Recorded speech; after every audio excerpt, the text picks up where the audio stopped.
Welcome to the Radiology Review podcast, your on-the-go source for radiology education with your host, Dr. Matt Covington, a board-certified radiologist. Please follow the podcast on Twitter at RadRevPodcast. Send emails to theradiologyreview@gmail.com or visit the website theradiologyreview.com. Welcome back to the Radiology Review podcast, your top on-the-go source for radiology board review. On this episode, I will be presenting part 1 of my review of nuclear medicine of the thyroid for radiology board exams. This is a topic I have been intending to cover for many months now because it is very high yield and there are many concepts to discuss that can be tricky on the radiology board exams as well as on nuclear medicine board exams.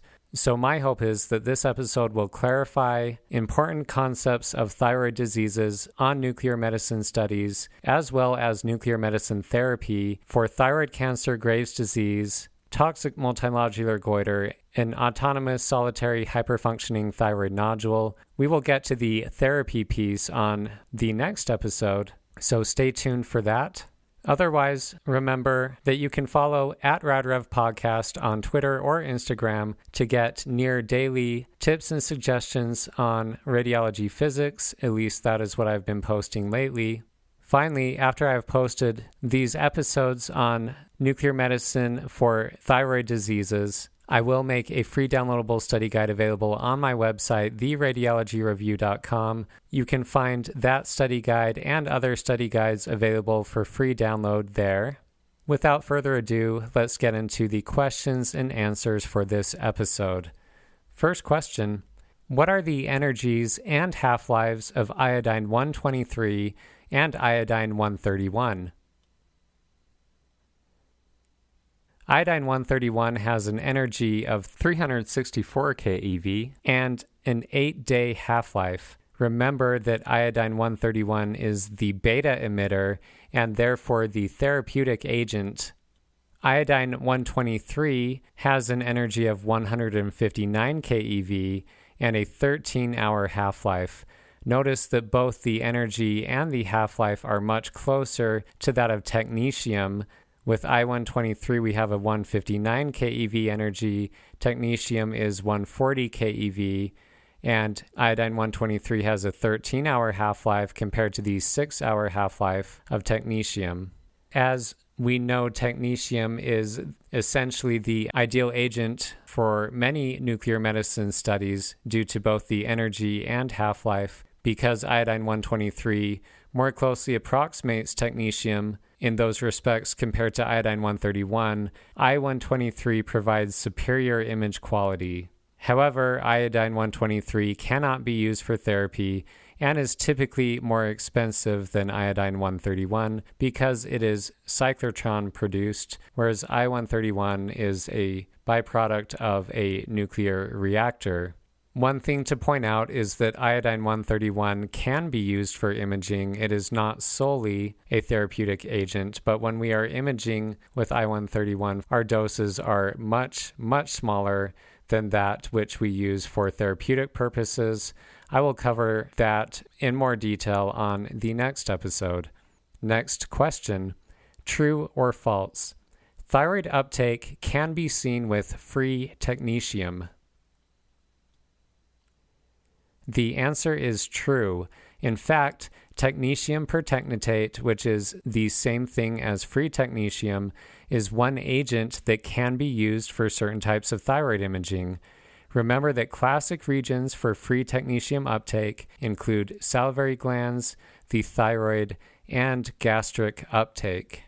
And as a reminder, if you see gastric uptake on a tagged red blood cell scan, you need to consider that this could be due to free technetium rather than an upper GI gastric bleed, and to confirm, you image the head and neck and you look for the salivary and thyroid uptake. If that uptake is present, then you know free technetium has been injected and likely accounts for the gastric uptake. If thyroid and salivary gland uptake is not present, then you have to be concerned that there is an active GI bleed from the stomach. Next question. When might you consider using technetium over iodine for thyroid imaging? One scenario where technetium may be superior to either iodine 123 or iodine 131 for thyroid imaging is for patients who are on thyroid blockade, and that includes patients who have recently received iodinated contrast. The reason why is that the thyroid may not take up the radioiodine, but would take up technetium in this setting. So if the patient is on active thyroid blockade, or if the thyroid is likely to be saturated due to something like iodinated contrast administration, technetium may be the preferred thyroid imaging agent. Next question, what is the difference between trapping and organification in the thyroid? Trapping refers to a radiotracer getting transported into the thyroid gland, and this is the initial entry of iodine and other tracers such as technetium into the thyroid, and it is temporarily trapped in the gland but will wash out in time. Organification refers to the iodine actually getting oxidized by thyroid peroxidase and then binding to a tyrosyl moiety, essentially making it so the iodine will not wash out of the thyroid, but must be actively released. Iodine 123 and iodine 131 will get trapped and then organified, allowing the iodine to remain in the gland for a long time, thus facilitating things like more delayed imaging of the thyroid compared to technetium. Although technetium is not iodine, technetium is essentially trapped by the thyroid but is not organified, so technetium will wash out of the thyroid much faster than iodine 123 or iodine 131. Technetium 99M is trapped but not organified and will show higher background counts as most of the technetium does not end up in the thyroid. On the other hand, iodine 123 and iodine 131 are both trapped and organified, and these radioiodine agents have less background uptake compared to technetium, as a higher percentage of the iodine will end up in the thyroid gland versus other tissues. Next question. What is the normal arterial supply of the thyroid? The thyroid is supplied by the superior thyroid artery and the inferior thyroid artery. The superior thyroid artery is a branch of the external carotid artery, and the inferior thyroid artery is a branch of the thyrocervical trunk. Next, if a patient presents with recent upper respiratory illness, presenting with acute neck pain in the region of the thyroid and symptoms of hyperthyroidism, what is the top differential consideration? What I have presented is a classic history that you can look for on board examinations for de Quervain thyroiditis, that is DEQUERVAIN. This is also sometimes termed subacute granulomatous thyroiditis. And de Quervain thyroiditis presents with acute neck pain and symptoms of hyperthyroidism to include things like tachycardia, palpitations, and hot flushes. The cause is thought to be post-viral inflammation of the thyroid following an upper respiratory infection, and this most commonly occurs in middle-aged females. That leads us to the next question. What is the normal course for thyroid hormone levels during the evolution of de Quervain thyroiditis?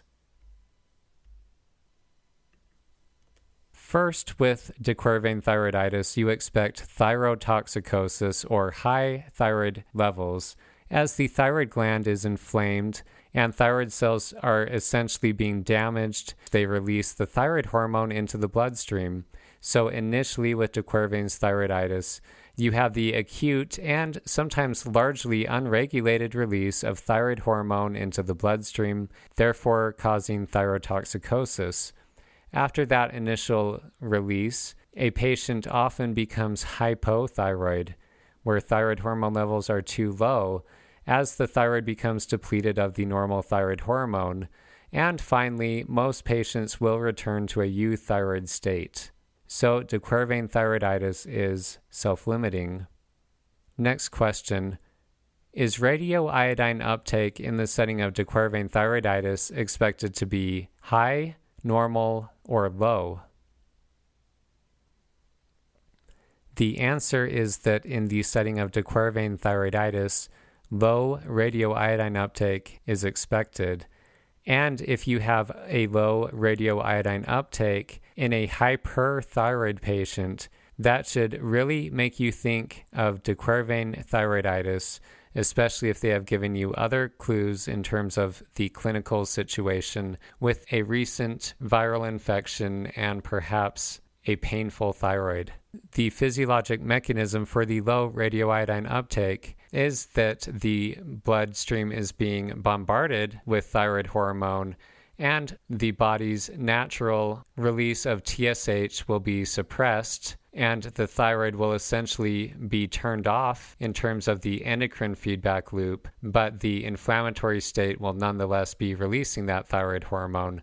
Therefore, when you inject radioiodine into the patient and measure the uptake values, the thyroid will be not accepting that iodine because there is a lack of TSH stimulation, and the thyroid is trying appropriately to no longer form thyroid hormone via iodine uptake. I hope that makes sense. If not, please read about this further. Next. Is de Quervain thyroiditis treated with radioactive iodine? The answer here is no. De Quervain's thyroiditis is a self-limiting disease, and one would not want to ablate the thyroid that is expected to recover on its own in time. Also, the hyperthyroidism is transient and self-resolving and thus does not require radioiodine ablation. Next question. What are extrathyroidal manifestations of Graves' disease?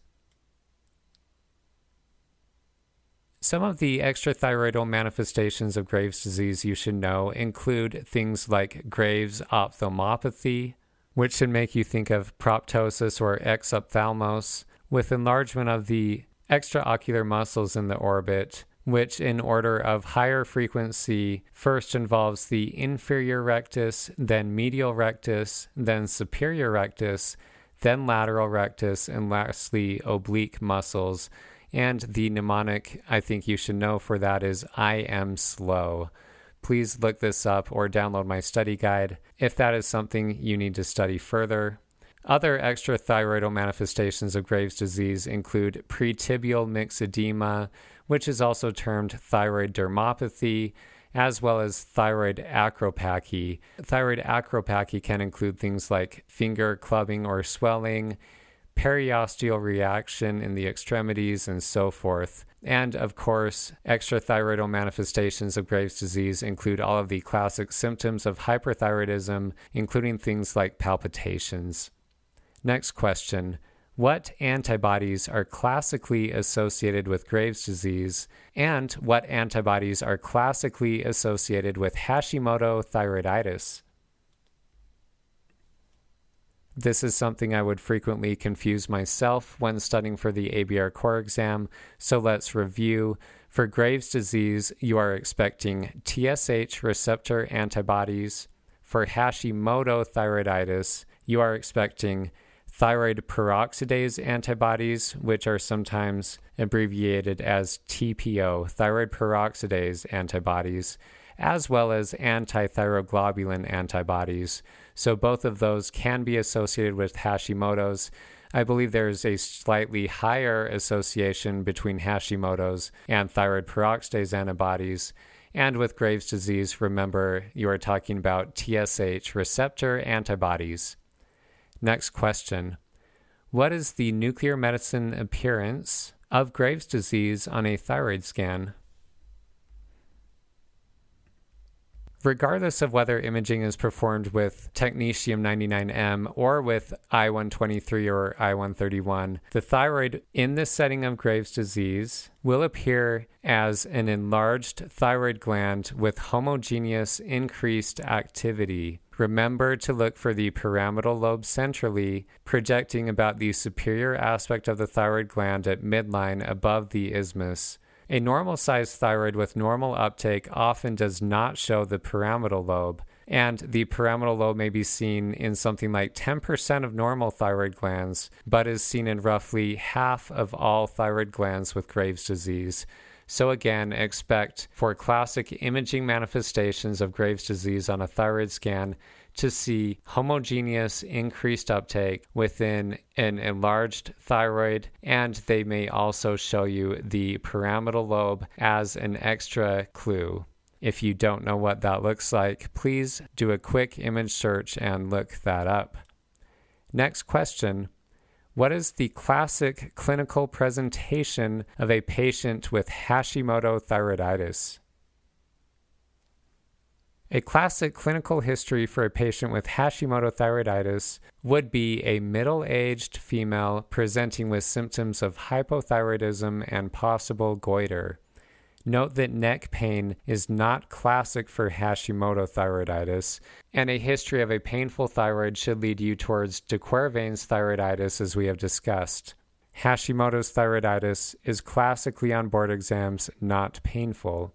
Sometimes Hashimoto thyroiditis can initially present with hyperthyroidism and then subsequent hypothyroidism. And in the initial hyperthyroid state, this has been termed hashitoxicosis. With de Quervain thyroiditis, you would expect initial symptoms of hyperthyroidism followed by hypothyroidism. The same thing can happen with Hashimoto thyroiditis, where you initially may be hyperthyroid and subsequently hypothyroid.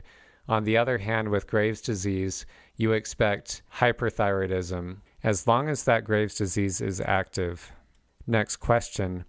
What are typical imaging features of Hashimoto thyroiditis on a nuclear medicine thyroid scan and on an FDG PET-CT study?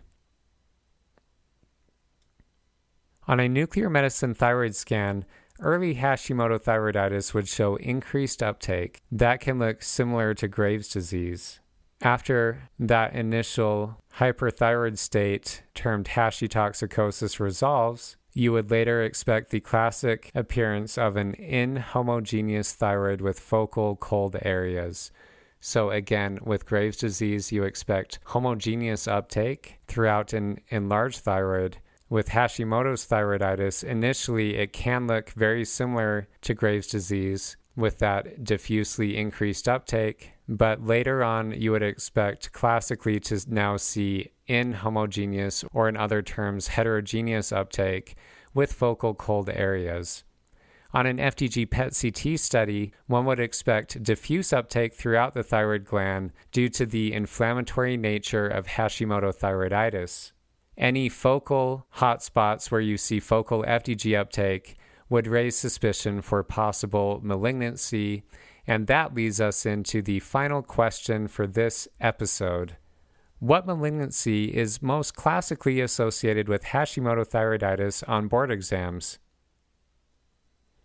The answer I am looking for is primary thyroid lymphoma. That is a high-yield fact for the ABR core exam. I will continue this discussion of nuclear medicine and the thyroid on the next episode, and we will get into more specifics on things like thyroid cancer, as well as radioiodine therapies.